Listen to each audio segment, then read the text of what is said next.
Txell, quin és les principals dificultats i avantatges que trobeu en treballar amb aquest tema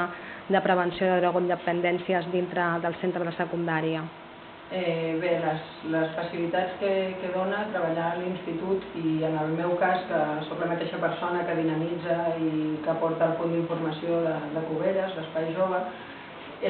dona moltes facilitats perquè ja ets la mateixa persona, ja saben d'on vens, saben que ets com un referent i tenen en qualsevol cosa, doncs ets tu, no?, el que els pot donar la informació de segons què. Aleshores també donar facilitats, depèn de l'institut, també com sigui l'equip directiu i com portis el ritme de treball amb ells. Nosaltres portem 2 instituts, un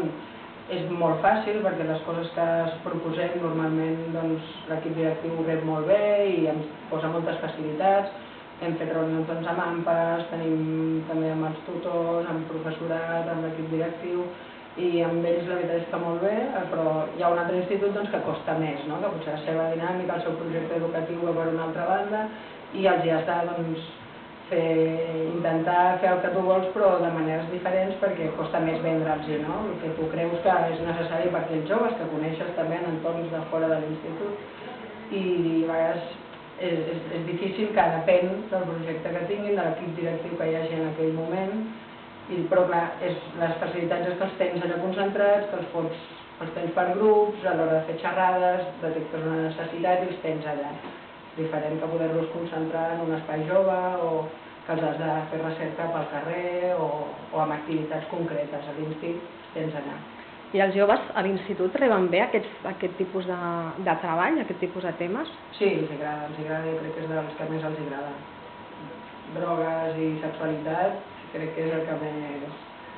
els agrada i el que més demanen a vegades, inclús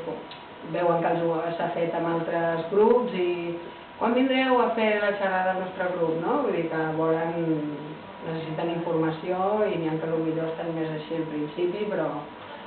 tenim el tècnic de prevenció en drogodependències que porta el TRACA, aquest noi en seguida els hi fa, de la manera que fa les xerrades, es posen com molt, s'obren molt i és molt pròxim i llavors en seguida s'aconsegueix un debat, s'aconsegueixen moltes preguntes i treure coses que potser al principi estan com jo no fumo, jo no faig res, no? En canvi després es llencen més a la piscina.